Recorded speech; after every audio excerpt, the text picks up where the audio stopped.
Shalom, selamat pagi, Bapak Ibu yang dikasihi Tuhan. Puji nama Tuhan, ini adalah hari yang indah yang Tuhan berikan untuk kita. Kita boleh berhenti, ya. Ini adalah hari Sabat Tuhan, hari perhentian yang telah Tuhan sediakan untuk kita. Kita boleh berhenti dari segala pekerjaan kita mau beristirahat dan kita mau menikmati Tuhan, kita mau menyembah Tuhan. Mengucap syukur untuk semua kebaikannya di dalam kehidupan kita. Mari kita memuji Tuhan dari Nafiri Rohani nomor 2, kita nyanyikan ayat 1 dan ayatnya yang ketiga. Sembahlah Raja yang Maha Mulia, puji kasih-Nya yang amat indah.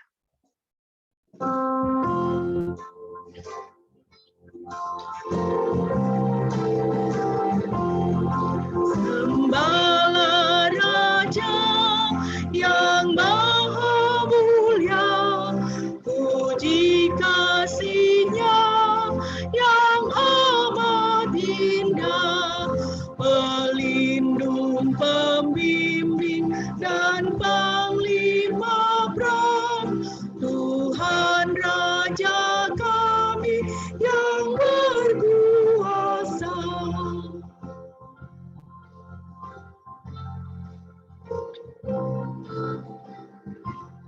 Kasih setiamu tak terkatakan, bergema terus dengan megahnya. Warna penuh dengan puji sapu, embun dan hujan pun cermin kasih-Mu. Mari kita berdoa. Tuhan, terima kasih untuk hari ini, hari perhentian yang Tuhan berikan kepada kami, untuk kami beristirahat, dan kami boleh menikmati persekutuan kami dengan Tuhan dan dengan sesama. Terima kasih Tuhan, Engkau sungguh baik. Semua yang ada di dalam kehidupan kami memancarkan kebaikan dan cinta kasih Tuhan. Biarlah Tuhan ibadah kami pada pagi hari ini boleh menjadi kesukaan bagi nama, bagi Engkau ya Tuhan. Tuhan boleh disenangkan melalui puji-pujian, perenungan, dan doa-doa kami Tuhan. Terima kasih Bapa. Jemaat yang dikasihi Tuhan, ibadah kita pada pagi hari ini hanya boleh jadi di dalam nama Tuhan Tritunggal yang Kudus, Bapa, Putra, dan Roh Kudus. Kasih karunia-Nya menyertai kita sekalian. Haleluya.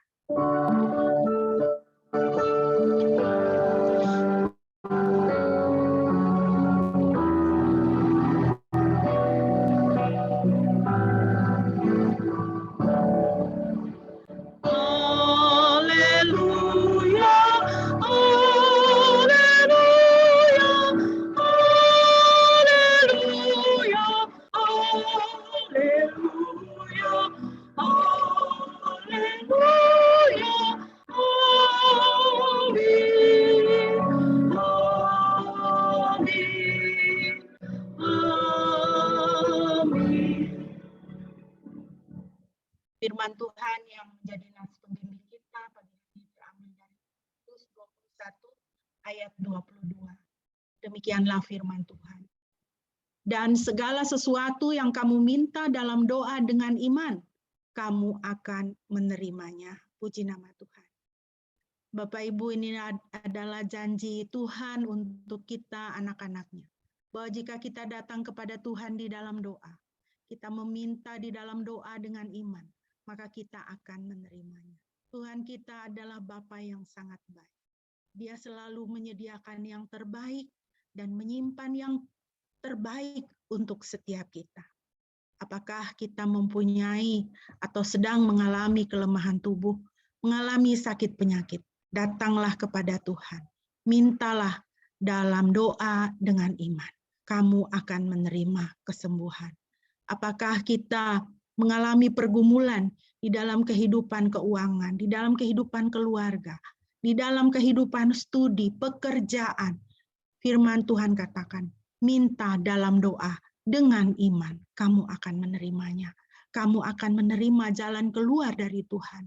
kamu akan menerima petunjuk dan solusi perubahan dan pemulihan dari Tuhan. Mari kita kembali memuji Tuhan dari Nafirik 211, kita nyanyikan ayat 1 dan ayat yang berikut. Sang Tabib Agung telah hadir, dialah Tuhan Yesus.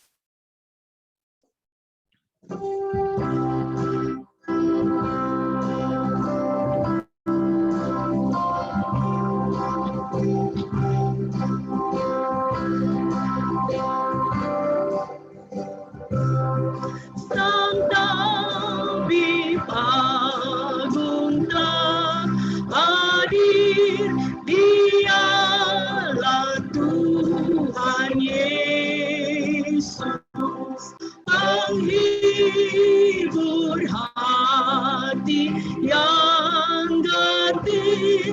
Dengarlah suara Yesus.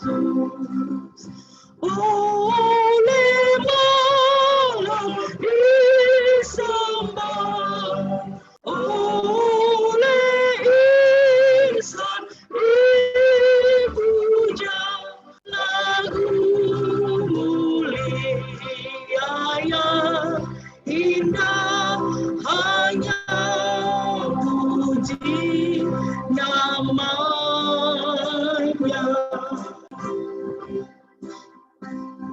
Ayat 2.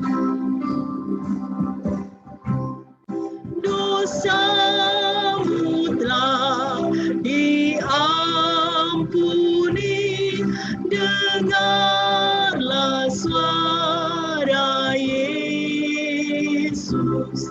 Mahkota kan kau miliki, kelak bersama Yesus.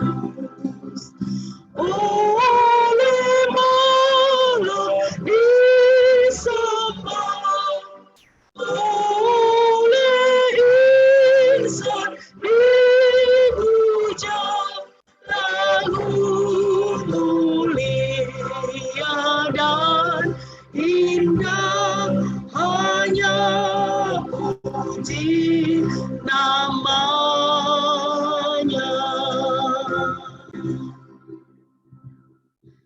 Kita akan bermazmur bersama dari Mazmur 19 ayat 8 sampai ayat 12. Shane akan memimpin pembacaan bagi kita dari Mazmur 19 ayat 8 sampai ayat 12.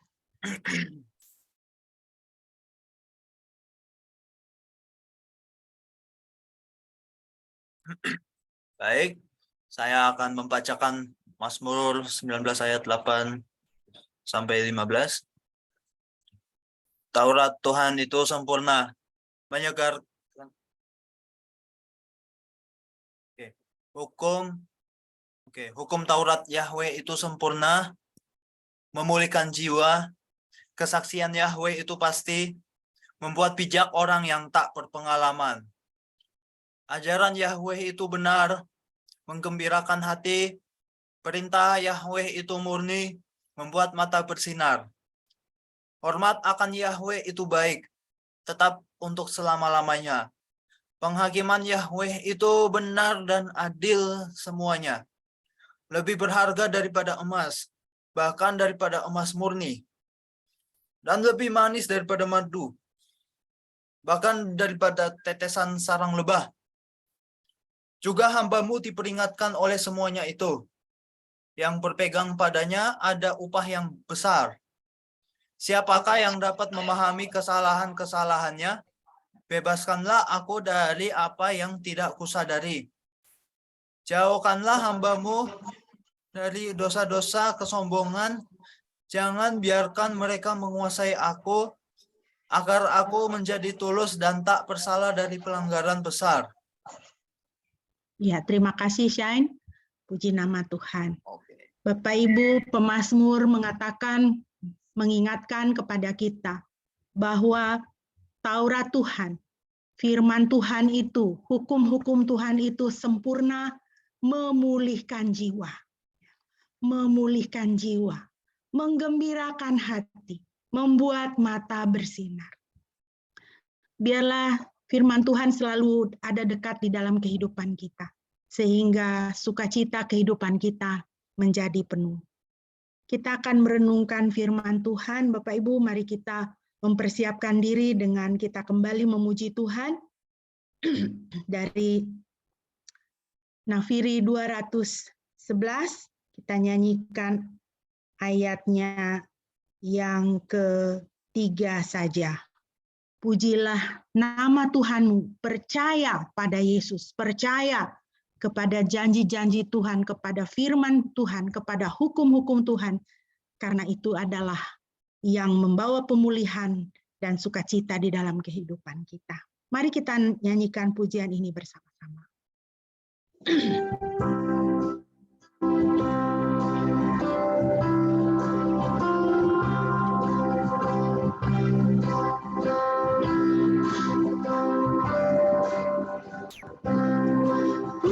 Pujilah nama Tuhanmu, percaya pada Yesus, kasih juru selamatku, kasih nama Yesus.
Bapak Ibu, pembacaan firman Tuhan bagi kita pada pagi hari ini terambil dari dua bagian.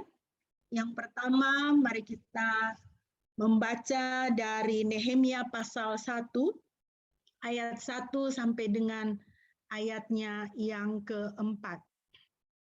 Nehemia pasal 1, ayat 1 sampai dengan ayatnya yang keempat. Saya akan membacakan demikian firman Tuhan. Inilah perkataan-perkataan Nehemia anak Hakalia, disampaikan pada bulan Kislew tahun ke-20 saat aku berada di istana Susan. Datanglah Hanani, salah seorang saudaraku, dan beberapa orang dari Yehuda. Aku bertanya kepada mereka tentang orang-orang Yahudi yang terlepas dan terhindar dari pembuangan, juga tentang Yerusalem. Mereka berkata kepadaku, orang-orang yang tersisa dari pembuangan dan yang tinggal di provinsi itu berada dalam kesusahan besar dan dalam keadaan tercela. Tembok Yerusalem roboh dan pintu-pintu gerbangnya telah habis terbakar oleh api. Dan terjadilah ketika aku mendengar berita ini, aku duduk dan menangis, serta berkabung berhari-hari, juga berpuasa dan berdoa kepada Elohim semesta langit. Pembacaan yang kedua terambil dari Injil Matius pasal yang ke-6.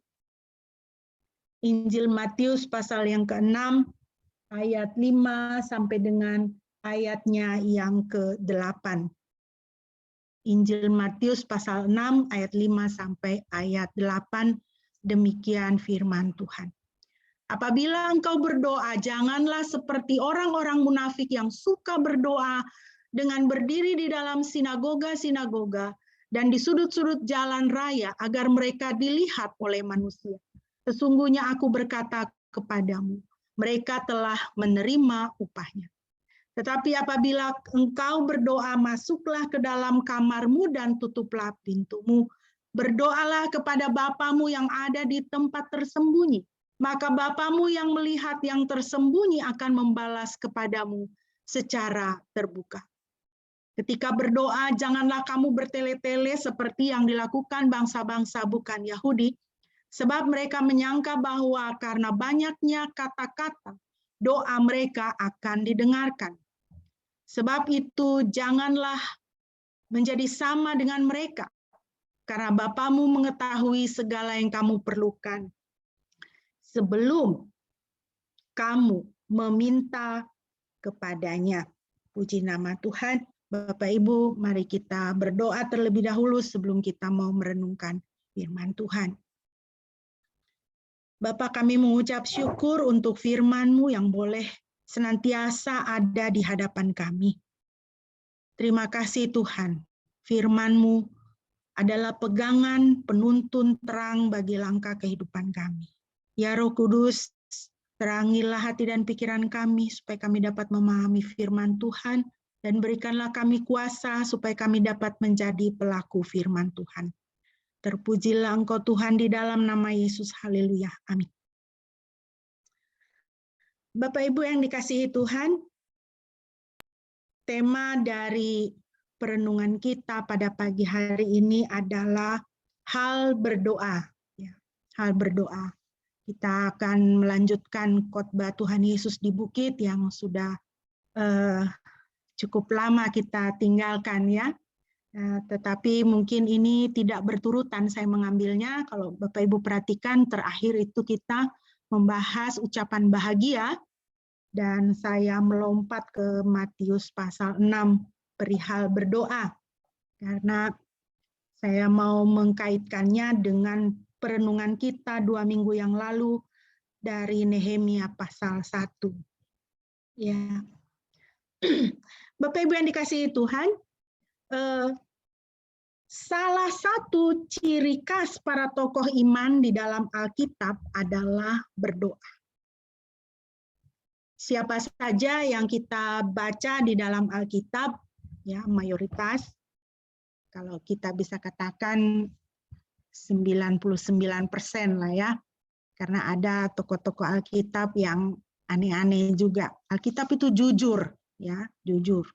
Orang yang baik diceritakan, orang yang tidak baik juga diceritakan, ya jujur, nyata, real, apa adanya, ya. Nah, kalau kita perhatikan para tokoh iman dalam Alkitab, salah satu ciri khas mereka adalah mereka berdoa. Mereka adalah orang-orang yang berkomunikasi dengan Tuhan, berbicara dengan Tuhan. 2 minggu yang lalu kita berjumpa dengan seorang tokoh, yaitu Nehemia. Seperti yang kita ulangi pembacaan dari Nehemia pasal 1 tadi, kita lihat Nehemia itu dia langsung berdoa setelah mendengar kabar buruk. Jadi mulutnya itu dipakai untuk berdoa.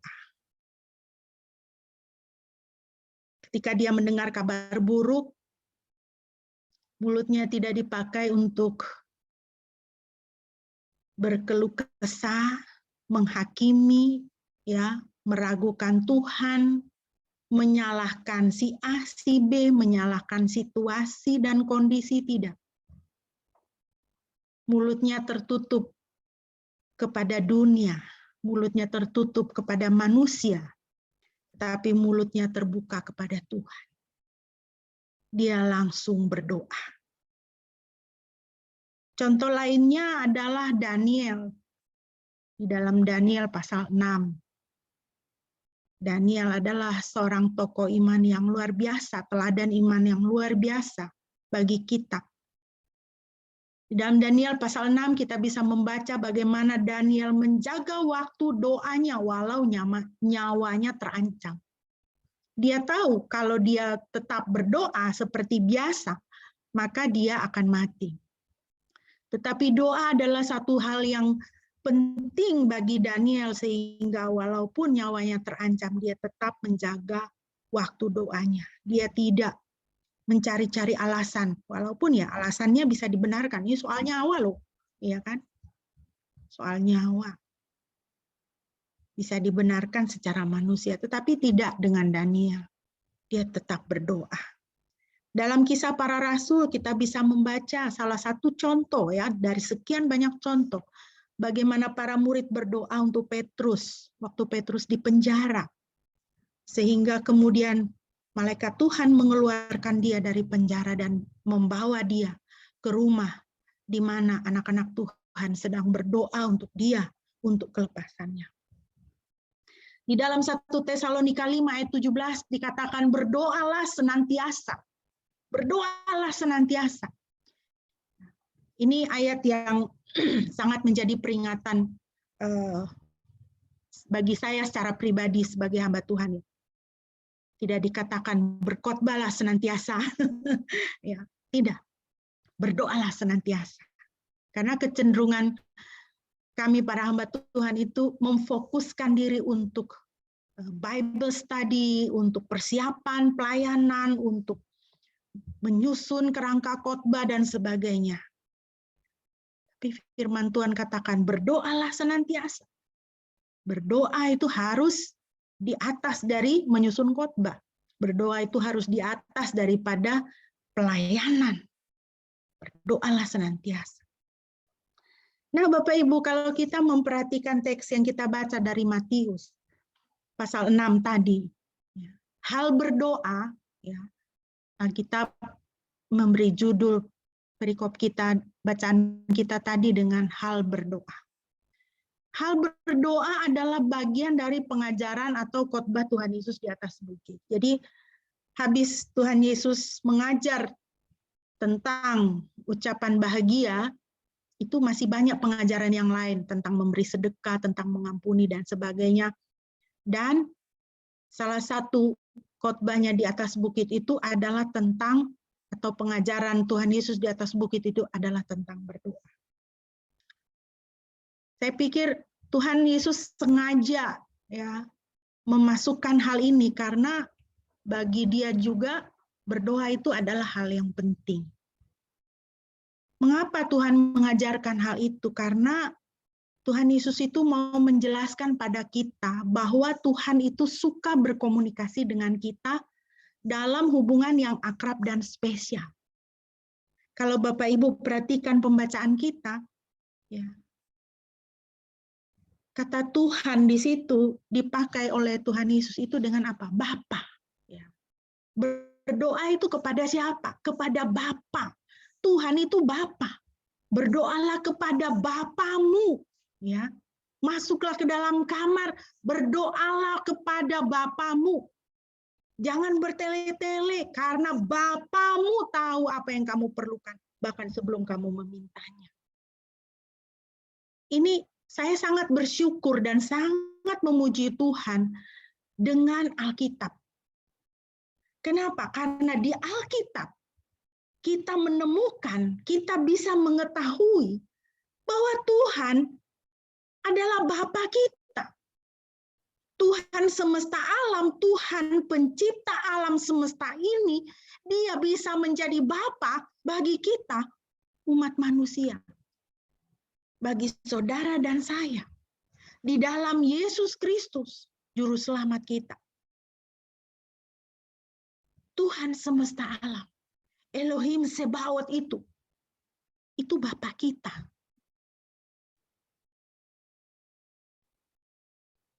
Pengajaran mengenai Bapa, kebapaannya Tuhan itu, saudara, kalau bisa saya saksikan itu adalah satu bagian, satu hal yang sangat memberkati saya. Itu adalah satu hal yang bagi saya itu luar biasa ya di dalam keimanan kita kepada Tuhan Yesus Kristus.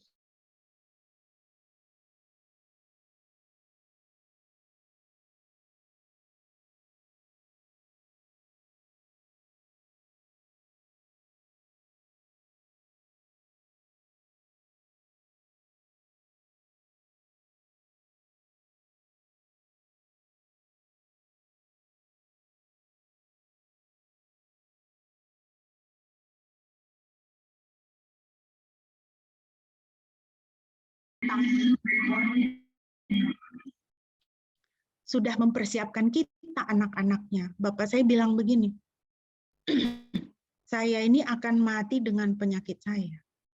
Jadi kalian itu harus siap-siap. Jadi saya bertanya kepada sepupu saya yang bapaknya itu baru meninggal. Belum lama meninggal. Saya tanya sama dia, saya bilang, bagaimana rasanya nggak punya bapak? Lalu dia bilang begini, nggak enak. Nggak enaknya bagaimana? Saya bilang. Kita tuh udah nggak dianggap sama orang, katanya.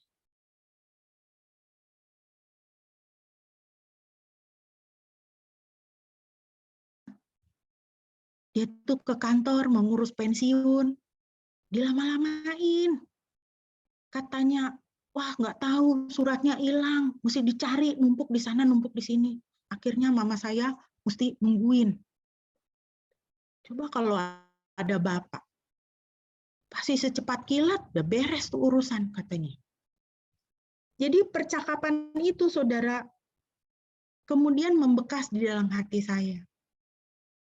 Pada waktu itu, saya memang sudah sekolah Alkitab, tapi saya belum dewasa rohani. Percakapan itu mendatangkan ya kekhawatiran dan ketakutan dalam hati saya. Bagaimana ya nasib saya kalau bapak saya nanti nggak ada? Walaupun bapak saya sudah berusaha mempersiapkan kami, saya waktu itu merasa saya belum siap, saya tidak siap. Kemudian ketika ayah saya meninggal, saya katakan kepada Tuhan, saya bilang, Tuhan, saya sekarang udah nggak punya bapak. Tuhan harus jadi bapak saya bilang. Memang Tuhan itu dari kekal sampai kekal, dia adalah Tuhan Bapa. Tapi ketika saya berdoa seperti itu, saya katakan kepada Tuhan seperti itu, Tuhan, Engkaulah Bapak saya sekarang, saya udah nggak punya Bapak. Saya menyerahkan hidup saya kepada tangan Tuhan. Saya mengakui kebapaannya dia di dalam hidup saya. Tuhan peliharalah saya. Karena saya sudah tidak punya Bapak. Saya menjalani proses kedukaan itu tidak mudah, tetapi oleh anugerah Tuhan. Karena saya mengklaim Tuhan, Engkau Bapa saya sekarang, maka kekuatan itu ada dalam kehidupan saya.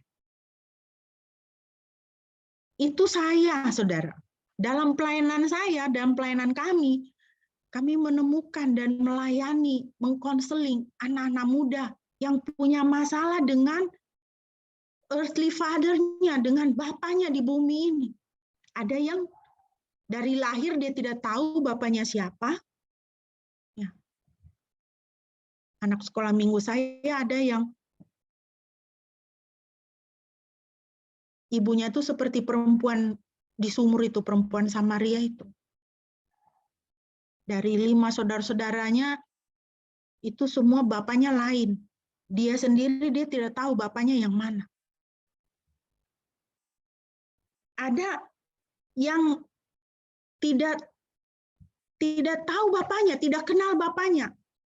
Ketika dia kenal, dia tahu siapa bapaknya, dia tidak bisa menghubungi bapaknya karena bapaknya punya keluarga yang lain. Dia hanya bisa melihat dari jauh. Dan bapaknya berpikir dia hanya ya yang bisa dibuang, ditelantarkan begitu saja. Bapaknya tidak pusing sama dia.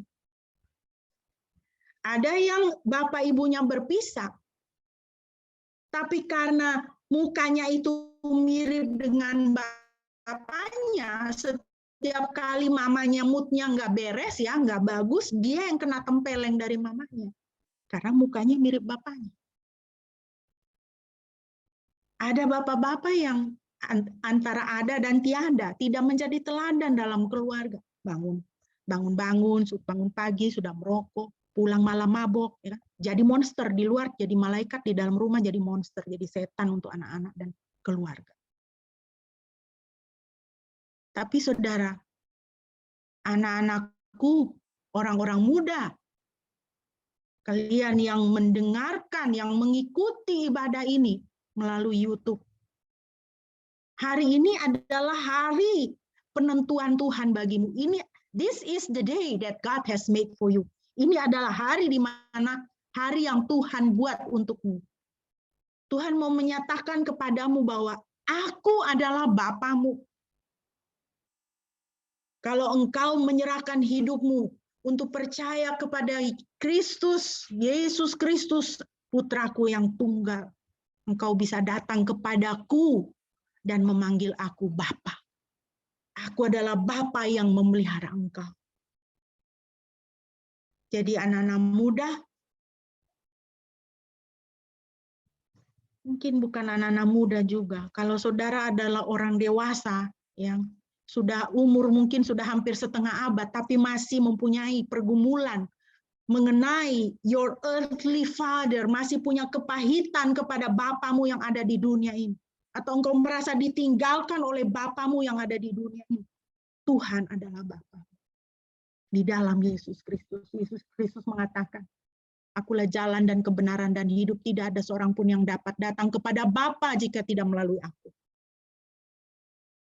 Inilah hari di mana engkau harus menerima putra tunggal Bapa, supaya engkau bisa datang kepada Tuhan semesta alam, menjadi anak-anaknya. Karena dia adalah Bapa. Dia akan menjadi Bapa, dia mengasihimu, dia akan memulihkanmu, dia memeliharamu. Ketika saya menjadi hamba Tuhan, ada satu pertanyaan yang diajukan kepada saya. Ngapain kamu jadi pendeta?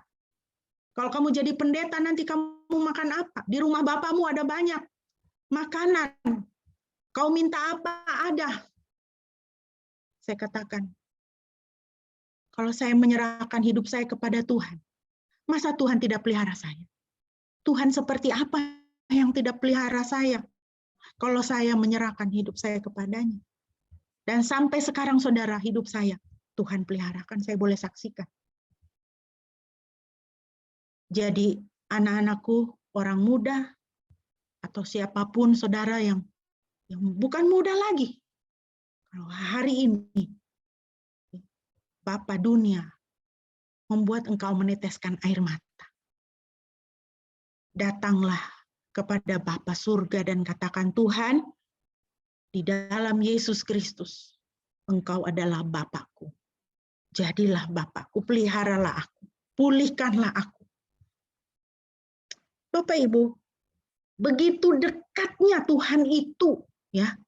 Begitu dekatnya Tuhan itu ingin, ya, bersama dengan manusia. Dalam bukunya Doa Syafaat, Dutch Sheets menuliskan demikian. Tuhan memilih sejak penciptaan untuk bekerja di bumi melalui manusia dan tidak terpisah dari manusia. Tidak terpisah dari manusia. Tuhan selalu bekerja dengan pola itu. Ia bahkan rela membayar harga menjadi manusia. Walaupun Tuhan kita adalah Tuhan yang berdaulat dan maha kuasa, Alkitab dengan jelas mengatakan bahwa Ia membatasi dirinya mengenai masalah-masalah yang terjadi di dunia untuk bekerja melalui manusia. Saya kasih penekanan di situ. Sejak penciptaan, Tuhan memilih untuk apa? Untuk tidak terpisah dari manusia. Sejak penciptaan, Tuhan memutuskan dan Tuhan memilih untuk apa? Tuhan itu mau bersama dengan saudara dan saya. Tidak terpisahkan. Bahkan Ia rela membayar harga menjadi manusia. Supaya apa? Supaya Dia bisa berada di tengah-tengah manusia dan manusia bisa mengerti Dia. Supaya manusia bisa melihat Dia. Begitu dahsyatnya ya kerinduan dan keinginan Tuhan untuk bersama-sama dengan manusia itu. Bapak Ibu yang dikasihi Tuhan, mari kita belajar ya, ada pelajaran penting dari Korea Selatan. Ya. Pelajaran penting dari Korea Selatan itu apa? Tahun 1970-an, gereja Korea Selatan itu menjadi teladan dalam semangat berdoa. Menjadi teladan untuk banyak gereja di seluruh dunia, di berbagai belahan dunia. Saya ingat itu kisah-kisah bagaimana orang-orang Korea Selatan setiap pagi, saudara, setiap pagi jam 5 mereka ke gereja, mereka berdoa. Kalau gereja sekarang doa pagi itu kan hari Sabtu sekali seminggu. Tapi Korea Selatan itu pada waktu itu setiap hari, saudara. Tetapi apa yang terjadi sekarang? Ya, anak-anak muda ini pasti tahu banget ya, tahu sekali mereka. Bagaimana keadaan Korea Selatan pada saat ini? Umat Kristen Korea Selatan sedang dalam menghadapi krisis berbahaya. Dalam 1 dekade terakhir, populasi orang Kristen di negeri ginseng tersebut menurun drastis dari 25% menjadi 15%. Ini adalah berita dari CBN News September 2016. Ini sudah tahun 2023. Apa yang terjadi? Mau berapa persen lagi itu orang Kristen di Korea Selatan? Mau tinggal berapa persen? Ya. Dan kasus-kasus bunuh diri tinggi sekali di Korea Selatan dan tinggi sekali di kalangan orang-orang muda pada tahun-tahun terakhir ini. Ya. Kepada CBN News, seorang pendeta Dong Park berkata, materialisme dan sekularisme telah menyusup masuk ke dalam gereja-gereja kami. Selain itu, skandal yang melibatkan para pemimpin gereja juga telah mempengaruhi integritas gereja. Gereja telah gagal menjadi garam dan terang dan hati umat menjauh dari Tuhan. Saya percaya doa adalah kunci yang akan menyelesaikan masalah. Ketika anak Tuhan, ketika gereja berhenti berdoa, mulai jarang berdoa, tidak suka berdoa, hati umat menjauh dari Tuhan. Dan kalau hati umat menjauh dari Tuhan, yang mendekat itu apa? Materialisme dan sekularisme. Masuk ke dalam gereja. Pemimpin gereja jatuh ke dalam dosa. Gereja tidak kudus lagi. Banyak masalah terjadi. Dan bangsa mengalami kejatuhan. Bangsa mengalami kemerosotan. Jadi Bapak Ibu, bagaimana kita berdoa? Mari kita memperhatikan. Ada 2 peringatan di dalam teks yang kita baca dari Matius pasal 6. Yang pertama, kita diingatkan akan kemuliaan sia-sia. Ayat 5, apabila engkau berdoa. Janganlah seperti orang-orang munafik yang suka berdoa dengan berdiri di dalam sinagoga-sinagoga dan di sudut-sudut jalan raya agar mereka dilihat oleh manusia. Sesungguhnya aku berkata kepadamu, mereka telah menerima upahnya. Di dalam kita berdoa, Tuhan Yesus pertama-tama mengingatkan apa? Jangan seperti orang-orang munafik. Berdiri di sinagoga, di sudut-sudut jalan raya, supaya dilihat oleh manusia. Next. Mari Bapak Ibu kita memperhatikan berdasarkan teks yang kita baca tadi di Matius pasal 6. Kita diingatkan mengenai tempat dan kiblat doa. Ya. Tempat doa itu tempat yang bagaimana? Tempat yang privat. Ayat 6, masuklah ke dalam kamarmu dan tutuplah pintunya. Tutuplah pintumu. Tempat berdoa itu tempat yang privat, bukan di keramaian. Masuk ke kamarmu, tutup pintunya. Bukan di sudut-sudut jalan raya. Bukan di jalan. Di tengah jalan sampai orang nggak bisa lewat. Tapi di dalam kamarmu. Alamatnya kepada Bapa di surga. Kiblatnya kemana? Kepada Bapa di surga. Ayat 6. Berdoalah kepada Bapamu yang ada di tempat tersembunyi. Saya menafsirkan tempat tersembunyi ini adalah apa? Di surga. Kenapa? Karena kan tidak kelihatan. Bapa di surga, surga tidak kelihatan. Bapa di surga, Bapa tidak kelihatan. Ada di mana? Di tempat tersembunyi. kiblatnya kepada surga, kepada Bapa di surga, bukan di hadapan manusia. Tidak bergantung kepada tempat atau benda spesifik.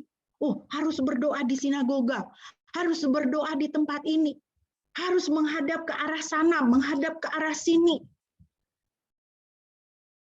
Harus ada benda ini, harus ada benda itu. Tidak. Cuma tinggal masuk kamar, tutup pintu, berdoa kepada siapa? Bapa di surga. Arahnya kemana? Ke surga. Kalau kita membandingkan Yohanes 4 ayat 21-23, saya ringkaskan di sini, firman Tuhan katakan apa? Akan segera tiba waktunya kamu menyembah Bapa, tidak di gunung ini, tidak pula di Yerusalem.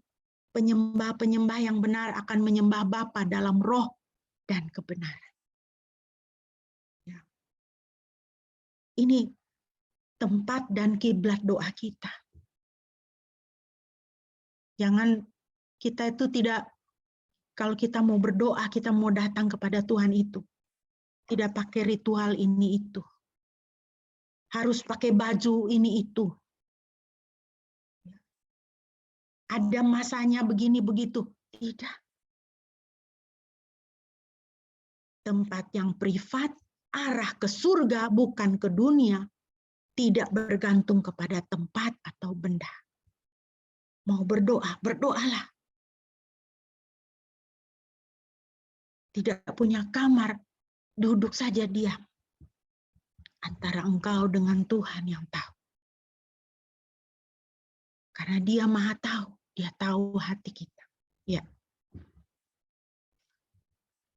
Apa yang kita perhatikan dari poin-poin tadi, Bapak Ibu, tentang kiblat dan tempat doa kita, menyimpulkan kepada kita bahwa berdoalah dalam kerahasiaan. Berdoalah dalam kerahasiaan. Mengapa? Agar kita benar-benar memberi kemuliaan hanya bagi Tuhan, bukan mengambil kemuliaan bagi kita.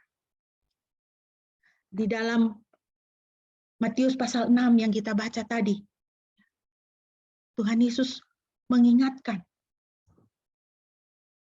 jangan kamu berdoa seperti orang yang munafik. Di jalan-jalan, di sinagoga, supaya terlihat oleh banyak orang. Supaya dilihat orang, wih, rohani ya dia ya, wih, hebat ya dia, wih, sedikit-sedikit berdoa. Di mana-mana berdoa. Wih, luar biasa memang. Ketika kita berdoa secara seperti itu, kita tidak memuliakan Tuhan. Kenapa? Karena kita sudah mendapat kemuliaan untuk kita, dipuji oleh manusia. Matthew Henry, seorang hamba Tuhan yang terkenal, yang dipakai oleh Tuhan, dia katakan, dalam kerahasiaan. Kenapa? Karena dalam kerahasiaan itu, mata Bapa hanya tertuju kepada Anda dan menerima Anda. Karena tidak ada mata manusia yang tertuju pada Anda dan memuji Anda.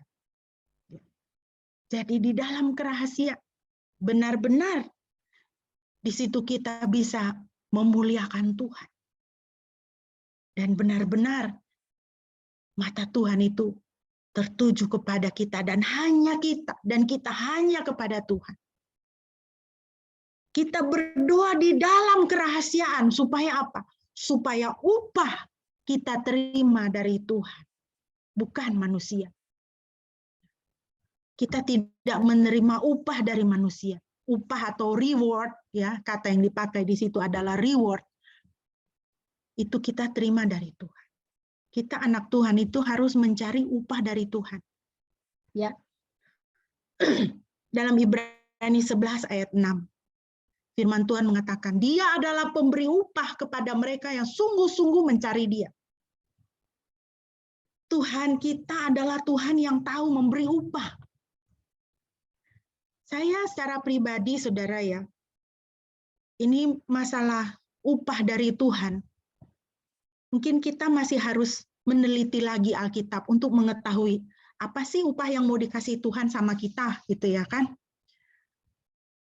Saya tidak bisa menjelaskan nanti upah dari Tuhan itu begini-begini. Gitu. Tetapi yang saya alami dalam kehidupan saya. Ketika mencari Tuhan, ketika berdoa, ya seperti dalam ayat ini, sungguh-sungguh mencari Dia, Dia memberi upah. Upahnya buat saya yang saya alami adalah apa? Tuhan itu memberi dirinya ditemukan. Tuhan menjawab doa. Dan itu saudara, kalau bisa, maaf ya, kalau saya bisa katakan itu ngeri loh cara Tuhan menjawab itu. Ngeri dalam pengertian itu membuat kita itu gentar dalam ketakjuban. Satu, memang dalam hidup saya banyak kali ya, saya hanya ngebatin Tuhan menjawab, Tuhan memberi. Oleh karena karunia Tuhan. Saya harus mengakui hidup saya itu anugerah Tuhan. Anugerah, semua itu anugerah, saudara. Bukan karena saya bisa, bukan karena saya mampu, enggak. Saya tidak sempurna, saya juga orang berdosa. Orang berdosa yang dikasihani sama Tuhan.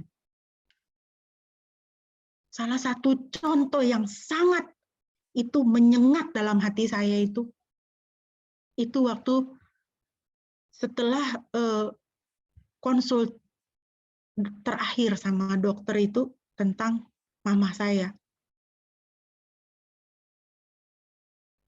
Dokter itu bilang gini, Oma ini sudah terlalu sepuh.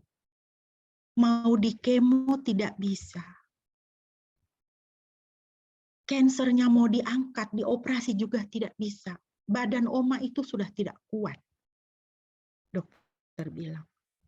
Dan Oma itu hanya kekuatannya itu tinggal 40%. Jadi dokter itu menguatkan kami supaya comfort care. Dokter hanya memberikan anti nyeri untuk menahan rasa sakit dan juga vitamin. Setelah rapat sama adik-adik, ya kita harus siap-siap. Kita tidak tahu kapan mama dipanggil Tuhan. Saya bilang sama adik saya, cari tahu sudah lubang kubur itu harga berapa, peti harga berapa. Nanti saya cari kainnya mama, kebayanya mama untuk dipeti. Harga berapa, tapi diam-diam. Jangan sampai orang pikir kita anak-anak kurang ajar, orang tua masih hidup, kita sudah cari lubang kubur ini. Lalu saya sepakat dengan adik ipar saya tanya dia, di mana ada jual perlengkapan? Oh ada Kak, ada satu toko yang one stop shopping itu semua ada, sarung tangan, kebaya, kain, apa semua ada. Apa itu tutup peti, apa bunga, bros, semuanya ada. Sudah kita pergi ke sana. Hari itu sore saya tunggu dia pulang kerja untuk jemput saya untuk pergi ke toko yang menjual alat-alat peralatan kedukaan, peralatan kematian. Sambil menunggu dia, saya pegang HP. Lalu saya ngebatin sama Tuhan ya, saya bilang Tuhan, bagaimana ya saya ini, saya bilang. Itu mama saya masih hidup loh Tuhan, ada terbaring loh di kamar, saya bilang. Tapi saya ini sekarang ada bersiap mau cari pakaian matinya mama saya ini.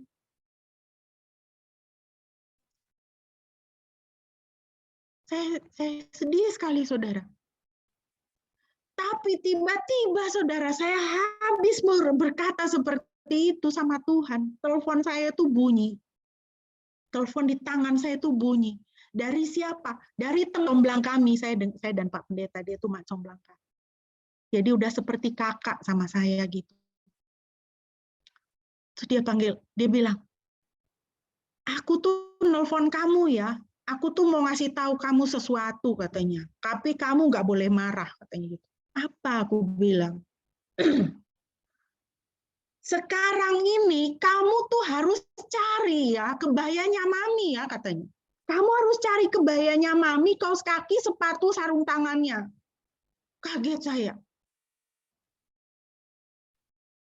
Dia bilang, kamu nggak boleh susah ya.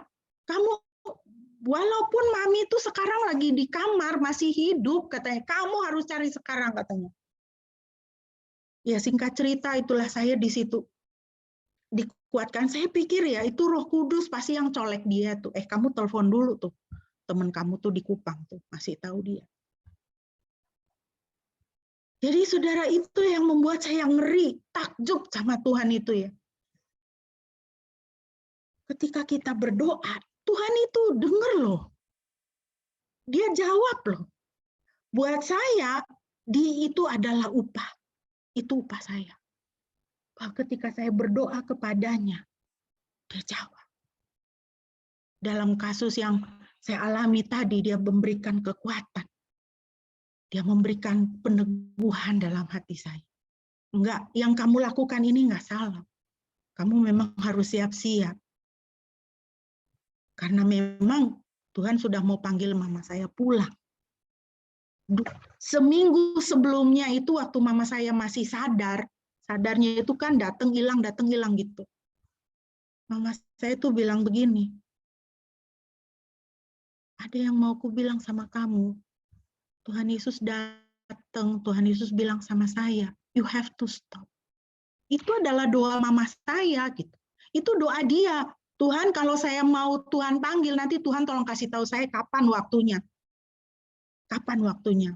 Dan Tuhan kasih tahu dia. Maka dalam hal ini saya yakini Tuhan juga menjawab doa saya. Supaya saya bersiap-siap. Karena Tuhan mau menjemput ibu saya pulang. Jadi upah di sini saya pahami. Buat saya pribadi adalah apa? Kalau kita bersungguh-sungguh mencari dia. Mencari Tuhan. Kita sungguh-sungguh di dalam doa-doa kita mencari wajah Tuhan benar-benar ya. Upah kita itu adalah apa? Dia memberi dirinya untuk ditemukan. Dia jawab kita. Dia jawab kita. Dia akan colek si A, colek si B untuk apa? Untuk ngomong ke kita. Begini. Ngasih tahu kita solusi. Ngasih kita peneguhan.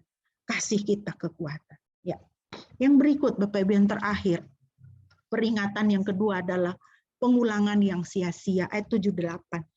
Ketika berdoa, janganlah kamu bertele-tele seperti yang dilakukan bangsa-bangsa bukan Yahudi, sebab mereka menyangka karena banyaknya kata-kata doa mereka akan didengarkan.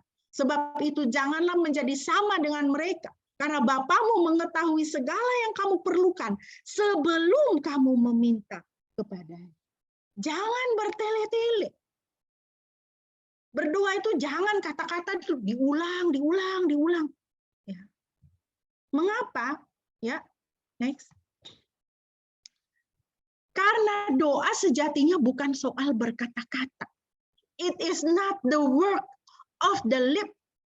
Ya, it is not the work of the lips. Bukan soal berkata-kata, bukan pekerjaan mulut, pekerjaan bibir, tetapi doa itu sejatinya adalah apa? Pekerjaan hati.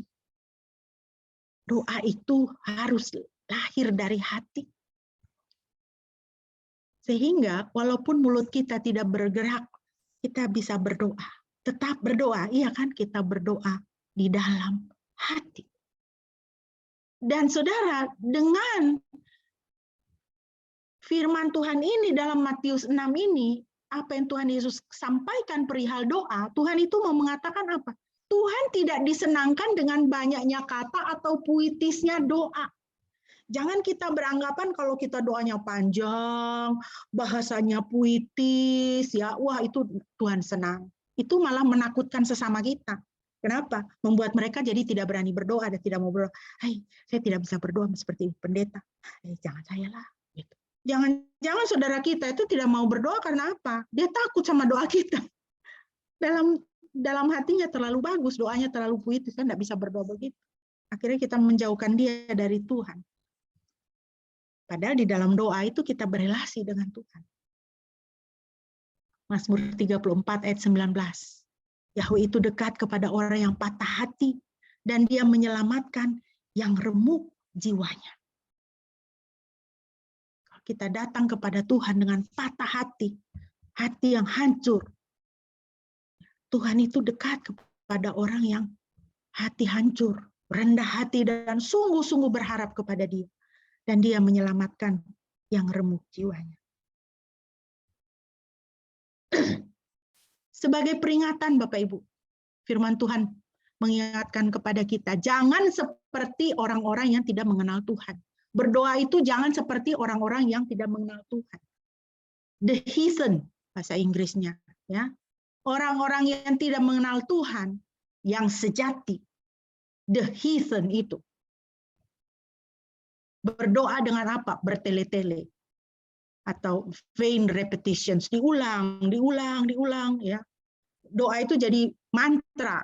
Mantra itu doa gitu ya. Ada formulasinya. Kalau mau sukses, ya baca kalimat ini berapa kali. Kalau mau dijauhkan dari jin, baca kalimat ini berapa kali. Kalau mau dihindarkan dari kecelakaan, baca doa ini berapa kali. Itu vain repetitions. Bandingkan dengan cara berdoa para nabi Baal dalam 1 Raja-Raja 18. Silakan saudara nanti baca 1 Raja-Raja 18. Bagaimana para nabi Baal ini kan the heathen ini kan, orang-orang yang menyembah berhala ini, the heathen. Tidak mengenal Tuhan yang sejati. Mereka berdoa sambil berteriak-teriak, melompat-melompat sambil melukai dirinya sendiri. Tuhan bilang jangan berdoa seperti itu, seperti the heathen, orang-orang yang tidak kenal Tuhan. Ingatlah bahwa Tuhan kita adalah Tuhan yang hidup. Dan dalam doa kita berelasi dengan Dia. Coba kalau kita ngomong sama orang tua kita gitu kan, kita bilang, Mama saya mau makan. Kita ulang terus, Mama saya mau makan, Mama saya mau, lama-lama Mama jewer. Iya kan, kesal kan gitu ya. Ya Mama tahu kau mau makan, Mama tahu kau pasti lapar. Nggak usah begitu, repet-repet. Ya. Firman Tuhan katakan, karena apa? Bapamu yang di surga. Dia sudah tahu apa yang kau perlukan, bahkan sebelum engkau memintanya. Kalau gitu, untuk apa kita berdoa? Karena kita mau berelasi dengan Tuhan, mau akrab, mau intim dengan Tuhan. Sebagai penutup, Bapak Ibu yang dikasihi Tuhan, di dalam hidup kita, seperti apa yang dialami oleh Nehemia. Ada kesesakan, ada kesusahan, ada air mata, apapun bentuknya. Ada tembok yang telah menjadi reruntuhan. Apakah tembok keuangan keluarga kita telah menjadi reruntuhan? Apakah tembok keharmonisan di dalam rumah tangga menjadi reruntuhan? Hubungan dengan pasangan berantakan, hubungan dengan anak berantakan, hubungan dengan kesehatan berantakan, hubungan dengan Tuhan berantakan. Sekarang adalah saatnya untuk membangun. Bangun itu tembok. Bangun itu tembok yang sudah menjadi reruntuhan. Namun pertama-tama berdoalah. Berdoalah dan selalu berdoa. Itu yang dilakukan oleh Nehemia. Dia mendapatkan berita buruk. Dia menangis, dia berdoa. Dia mau bangun tembok, dia berdoa. Tuhan itu yang pertama dan terutama di dalam kehidupan. Mari berdoa dan selalu berdoa. Kita mau perbaiki mesbah keluarga kita. Kita mau perbaiki hubungan di dalam keluarga kita. Relasi kita. Kita mau perbaiki pekerjaan kita. Kita mau perbaiki kondisi keuangan kita. Kita mau perbaiki kesehatan kita. Pertama-tama berdoa. Datang kepada Tuhan. Kenapa? Karena Tuhan dekat. Dan Dia sangat peduli. Dia Bapa kita. Hari ini datang kepadanya. Tuhan, saya mau jadi anakmu, jadilah Bapa saya. Tolong saya. Supaya saya bisa membangun tembok-tembok runtuh dalam hidup saya ini. Supaya dalam kesesakan yang saya alami saat ini, saya bisa bangkit dan saya bisa, I can do something. Saya bisa melakukan sesuatu untuk mendatangkan pemulihan dan perbaikan. Oh, Tuhan itu sangat peduli. Dan kiranya doa senantiasa mendasari dan mengiringi hidup kita. Bapak Ibu, mari kita mengakhiri dengan menaikkan pujian berikut. Indah saat berdoa yang hikmat dan kudus waktu kita bersujud di kaki Yesus. Haleluya.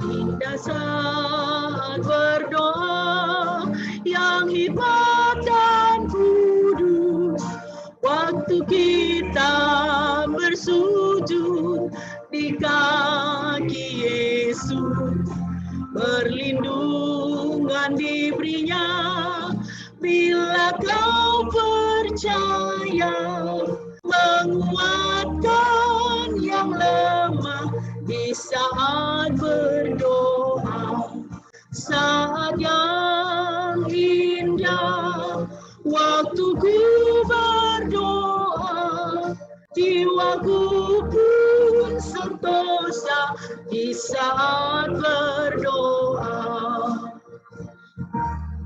Ayat 3.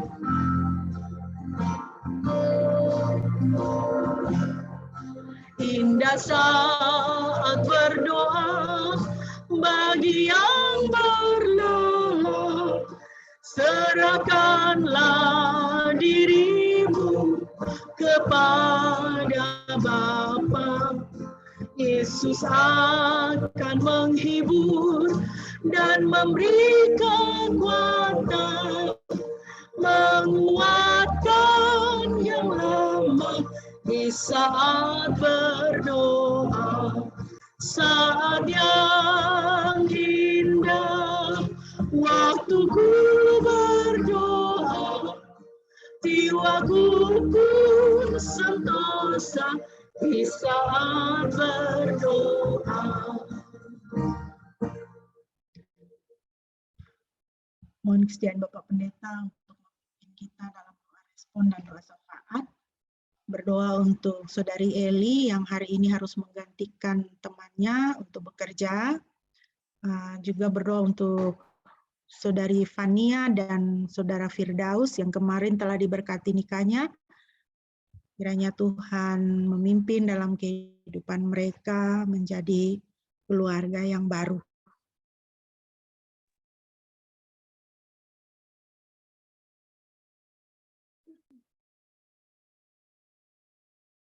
Baik, mari kita bersatu dalam doa. Tuhan, terima kasih untuk firman-Mu yang kembali mengingatkan kami betapa pentingnya untuk kami senantiasa berdoa seperti seorang anak kepada bapaknya yang menjaga komunikasi dengan Sang Bapa, yaitu Engkau sendiri ya Tuhan, sehingga kami tetap terhubung dengan Engkau dan juga memiliki relasi yang baik dengan Engkau. Terima kasih untuk kebenaran firman-Mu dan juga kepastian, jaminan bahwa ketika kami berdoa di dalam nama Yesus, maka doa kami pasti didengar dan dijawab oleh Bapa, dijawab oleh Tuhan sendiri, sesuai dengan waktu Tuhan, sesuai dengan kehendak Tuhan, dan kehendak-Mu adalah yang terbaik bagi kehidupan kami, pribadi lepas pribadi. Terima kasih untuk kebenaran firman-Mu. Saat ini Tuhan, kami mau berdoa, menaikkan doa-doa syafaat kami, menyerahkan saudari kami Eli, keluarga ke dalam tangan-Mu. Saudari Eli di dalam kerjaannya, berkatilah dia, beri dia hikmat, dan juga tambah-tambahkan kepercayaan dari pimpinannya kepada saudari kami ini, sehingga dia juga boleh semakin maju dan berkembang di dalam pekerjaannya. Untuk Ernie dalam pergumulan kesehatan, Tuhan terus menjamah dia, menguatkan dia, menyegarkan dan memulihkan dia dengan sempurna, sehingga tubuh, jiwa, dan rohnya seutuhnya dipelihara oleh Tuhan. Begitupun kami berdoa untuk Bapak Effendi, dalam masa tuanya Tuhan juga terus tolong dia, sehingga dia juga tetap mendapatkan kesehatan, damai sejahtera dan sukacita. Juga semua orang tua kami, dimanapun mereka berada saat ini, baik di Jakarta, yang ada di Jakarta, yang ada di Laki, yang ada di Pekanbaru atau Dumai, dan juga di mana-mana tempat Tuhan, semua orang tua kami dalam masa tua mereka, kami bawa mereka ke dalam tangan-Mu, kiranya Tuhan terus menjaga dan memelihara mereka masing-masing. Dan juga kami bersyukur untuk saudari kami Fania dan Firdaus yang baru saja diberkati pernikahan mereka. Oh Tuhan, kiranya Engkau sendiri yang hadir di tengah-tengah rumah tangga yang baru ini dan memenuhi kedua anak-Mu ini dengan kebahagiaan, dengan saling pengertian, dan juga kemampuan untuk beradaptasi dengan baik satu dengan yang lain. Dan juga kami berdoa ya Tuhan, supaya mereka juga dikaruniai dengan anak-anak yang kelak akan menjadi berkat bagi bangsa dan negara, dan secara khusus bagi kerajaan. Kami serahkan saudari kami ini ke dalam tangan-Mu, Saudara Firdaus dan Fania, berkatilah rumah tangga mereka ya Tuhan. Juga semua jemaat-Mu yang tidak dapat mengikuti ibadah online pada pagi ini, Engkau melawat mereka satu persatu di dalam pergumulan mereka, baik pergumulan keluarga maupun di dalam pekerjaan yang mereka lakukan. Kiranya berkat-Mu mengalir berlimpah dalam kehidupan mereka. Berkati juga bangsa dan negara kami ya Tuhan. Engkau karuniakan hikmat bagi pemimpin kami, mulai dari presiden, wakil presiden, para menteri, para gubernur, juga wali kota, bupati, camat, sampai para lurah, kepala-kepala desa, RT RW. Tuhan berkati di seluruh Indonesia, kiranya Tuhan mengaruniakan dengan keamanan, dengan damai sejahtera, dan juga saling peduli di antara masyarakat. Kami juga mau berdoa Tuhan untuk aparat penegak hukum, baik kepolisian, kejaksaan, maupun para hakim di seluruh Indonesia. Kiranya Tuhan Engkau menolong mereka agar mereka dapat bekerja dengan benar, dengan jujur, menegakkan keadilan, menegakkan hukum tanpa memandang muka. Kami serahkan bangsa dan negara kami ke dalam tangan-Mu, juga setiap kami dalam pergumulan kami, semua anak-anak kami bawa ke dalam tangan-Mu. Kiranya berkat Tuhan mengalir berlimpah di dalam kehidupan mereka masing-masing. Terpujilah Engkau ya Tuhan. Dalam nama Tuhan Yesus kami alaskan doa ini. Tuhan Yesus yang sudah mengajar kami doa yang demikian. Mari kita naikkan bersama-sama. Bapa kami yang di surga, dikuduskan nama-Mu, datanglah kerajaan-Mu, jadilah kehendak-Mu di bumi seperti di surga. Berikanlah kami pada hari ini makanan kami yang secukupnya, dan ampunilah kami akan kesalahan kami, seperti kami juga mengampuni orang yang bersalah kepada kami. Dan janganlah membawa kami ke dalam pencobaan, tetapi lepaskanlah kami daripada yang jahat, karena Engkau yang punya kerajaan dan kuasa dan kemuliaan sampai selama-lamanya. Amin.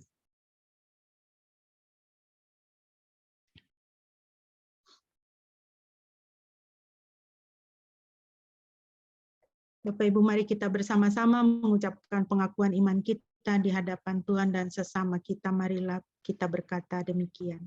Aku percaya kepada Yahweh Bapa yang Maha Kuasa, Khalik langit dan bumi, dan kepada Yesus Kristus, anaknya yang tunggal Tuhan kita, yang dikandung dari Roh Kudus, lahir dari anak darah Maria, yang menderita sengsara di bawah pemerintahan Pontius Pilatus, disalibkan, mati dan dikuburkan, turun ke dalam kerajaan maut.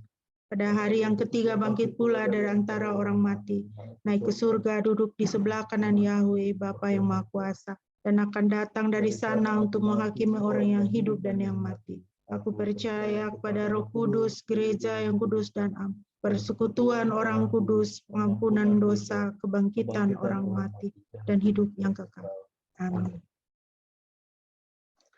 Bapak Ibu, mari kita akan mengakhiri ibadah kita pada pagi hari ini. Sebelum kita menerima berkat Tuhan, mari kita menaikkan satu pujian dari Nafiri 202. Kini ku bersyukur memuji nama Tuhan, pemimpin hidupku, mendengar seruanku.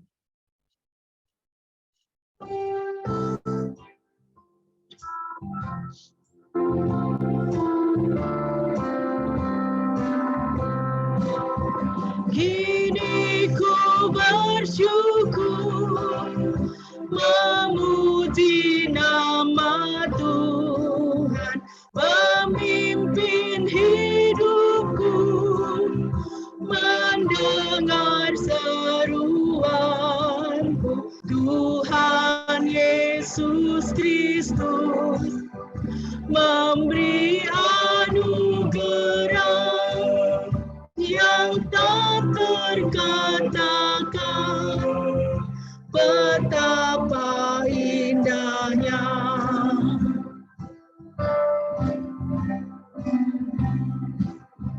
Karyanya sempurna, Ia memberi berkat kepada umatnya. Hati damai sejahtera, Roh Kudus memberi kekuatan iman dalam bahaya, takutku hilanglah. Kasih Tuhan, arahkanlah hati kepadanya dan Yahweh memberkati engkau dan memelihara engkau. Yahweh membuat wajahnya bersinar atasmu dan bermurah hati kepadamu. Yahweh menghadapkan wajahnya kepadamu dan memberi engkau damai sejahtera. Mulia bagi Bapa.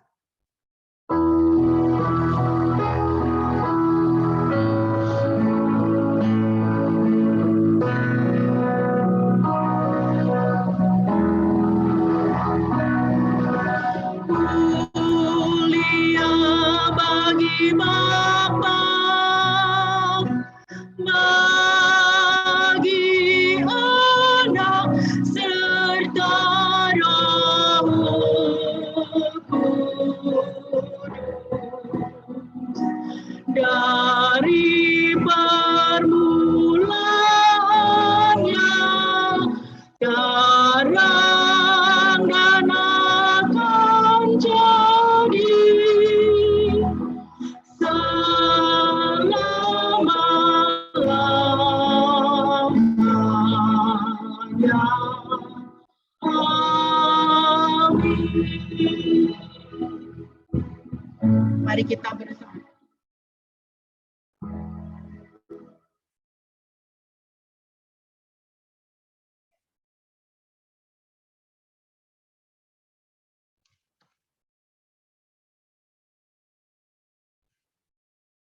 Amin.